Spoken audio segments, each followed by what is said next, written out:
Who doesn't love a good fairy tale? As an artist, I seek to create imagery that draws the viewer into an ineffable sense of mystery and spiritual revelation. I want to make you long for what you most loved about fairy tales and reflect on what your most magical and spiritual aspirations are. Here's samples from my fairy series. Queen Mab, the wee fairy queen first mentioned in Shakespeare's Romeo and Juliet.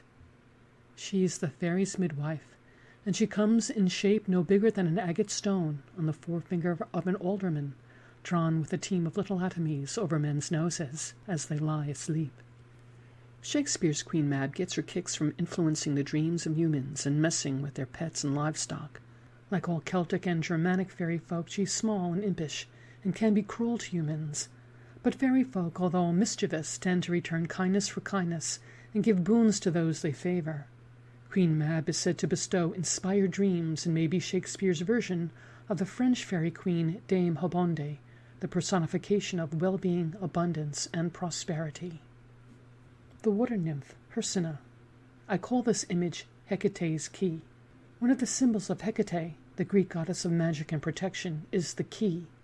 The key unlocks the gates to other worlds and gives access to divine mysteries. A lesser-known myth tells the story of the water nymph Hersina, a form of Hecate who breathes a magical oracular spring from a rock cave. Besides nourishing the green earth and sating human thirst, water nymphs, like Hersina, protect the young, especially girls, and safely guide them to adulthood. They have the power to restore the sick to health and inspire clairvoyance, prophetic powers, and poetry. Dear Woman. Dear Woman is a fairy of Southeast Native American tradition. She personifies a warning to us, and especially young men, about the importance of having integrity, respect, and self-restraint in the games of love and courtship. She seduces those driven by impulsiveness and sexual opportunism, and like a siren of Greek lore, she lures them to ruin through the sweetness of her song. It is said that a fellow can break her enchantment by gazing at her feet, to realize they are not those of a human but of a beast, and so she is a cause to pause about the actions impulse might drive us to. On a positive note, she comes to the aid of women who want to conceive and can herald a person's positive self-transformation. Limnadina, Little One of the Lake. Limnades are a type of water nymph whose special realm is lakes in Greco-Roman mythology. Traditionally depicted as graceful grown women, Limnades and other types of water nymphs give all good things. They are the elemental energy of the life-sustaining waters. Here's the happy leprechaun. Leprechauns, although shy and cautious about humans, are full of impish humor and love playing practical jokes. They also love music and dance. And that pot of gold at the end of the rainbow, they don't want to share it. Not because they're stingy or greedy, but because they think you are. If you happen to catch a leprechaun, he will grant you 3 wishes in exchange for his release.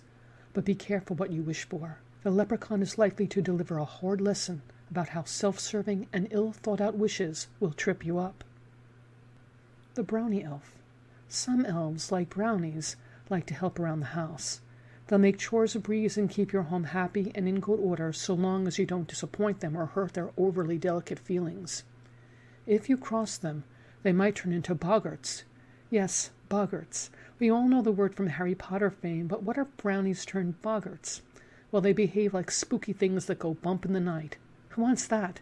So keep your house elves happy, and they will reciprocate. Pixies. Pixies are very wee, kindly, childlike beings originating in Celtic lore. They are sometimes said in Christian folk tradition to be the fairy form of young children who passed away unbaptized, and thus they are beings who live in a state of perfect natural happiness, although they ever remain earthbound. Although more playful than destructive as fairy folk go, they do have a habit of leading travelers astray, although they don't hold grudges like elves do, or feel the need to teach you hard lessons like leprechauns do. They will take revenge on people who are inconsiderate. They tend to reward kindness for kindness. They love music and dance, and they have a soft spot for the frail and needy.